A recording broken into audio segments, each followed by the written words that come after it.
trigger warning, if you don't like an ugly crier, keep scrolling and stop watching this video because you're not gonna like the rest of it and you're not gonna want to listen to it. So get on with your bad self. I'm waiting. Okay, let's see if I can get through this without crying. So I know it's not that big of a deal. It's just an Instagram account. It's just an Instagram account, but it's really not.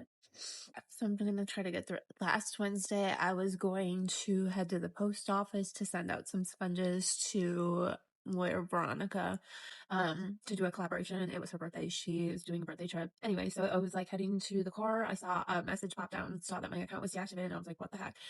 So I did get some stories taken down, and it was like a save versus splurge. So it just showed like a designer item. And then it just showed one that was like similar looking to it, and you know, showed that you could buy either one of them, which I have seen tons of bloggers do.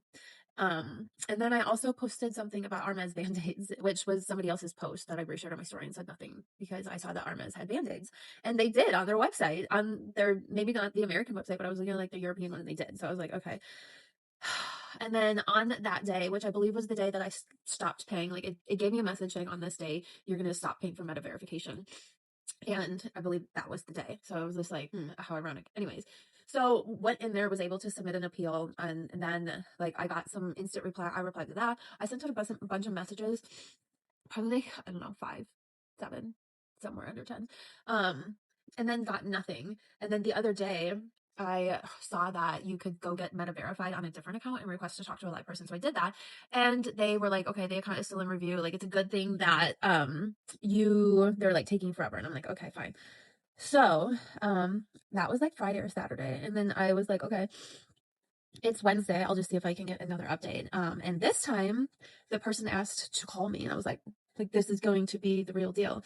And I was like, okay, so they call me and then they basically say the same thing as the other person. And they were like, yeah, it's actually a good thing because it's taking a while. But then they're like, please do not submit anything else because that could delay the process. And I was like, what if all those emails delay the process? But yesterday they did reply to one of them, but it was not to the account that is attached to this Instagram account that got disabled.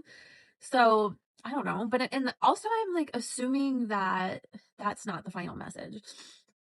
I'm still like waiting for another one. And if that was the final message, then she would say that that was the final verdict. So apparently it's still an appeal. The thing that kind of like sent me over the edge was I was like, okay, well, even if the account is, then at least I can download my data and, you know, it'll be fine.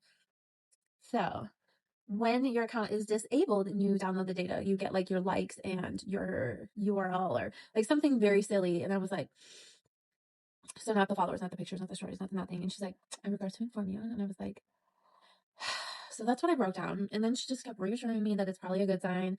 And I'm like, okay. I'm like, so there's nothing I can do besides wait. And she's like, yeah, so don't submit anymore. So I'm like, hopefully they are really just like doing a deep dive of like all the time from now to 2011, which I think that's either 2011 or 2013, but the early 2010s is when I opened that Instagram. And just think of all the memories lost with my grandparents. It just makes me so distraught. Like, yeah, they're probably on my phone, but not all of them. I'm sorry, I have to get it together, but not all of them. Like, during COVID, when I would sit outside the window and have to talk to her through us, like, literally 2 home phones, I would sit outside the window and talk to her. I would film her because around Christmas time, she would come up there with her little Christmas light necklace, and, like, she just made it fun, like, and then just silly stuff that I would record on Snapchat and post, like, those aren't gonna be there. And it's like, but maybe, hopefully, it's all in my camera roll, but some of them's not going to be, and it just feels like I'm going through that loss all over again because I can't access it. I can't go back to it, and it's like, in some of my hardest days, I just like to go back and reminisce and remember the good times because those were the good times, and I can't get those back. I can't get those back. I can't get those people back. I just have the memories, and it was nice to have the memories on video, like I created, because I was so proud. I was literally so proud. I was like, I'm gonna make money on the internet, and I was like, maybe I can do it with my grandma, because I always used to tell her, yes, I could sit up here at the nursing home every single day with you if you pay me $100,000. But then I was like, this is a way to sit with her more and to make money, and like she was totally down for it. And she literally died 3 days after I started making income, but she was like my biggest fan. Like, I could put any Snapchat filter on her and she ate it up and she embraced it. And any wild thing I said I wanted to do, she was like my biggest supporter. And it's like, that gets me. I'm so sad if I lost that.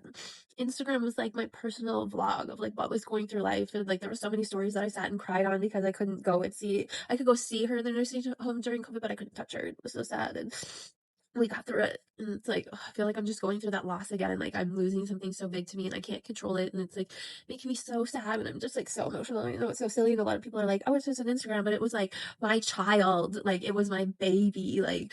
I spent so much time with Instagram on Instagram. I had so many great friendships I curated through there. And like, there's so many people that I'm going to probably lose contact with if I don't get back in there. And that's just like so sad because it's like I built over a decade of my life. Like, it's like a relationship that ended.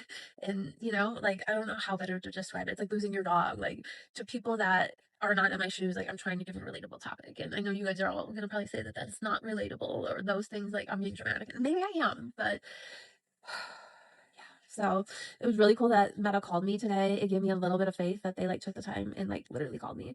But also I'm just like, ugh, when will this saga end? Like I don't want it to say it's disabled. Like I want it to say it's enabled, but like when will I know? I feel like I'm waiting to find out if somebody died, or I'm waiting to find out when the funeral is, and I'm like wanting to figure it out and go on with it, but it's like forcing me to be patient. I've never been good at being patient.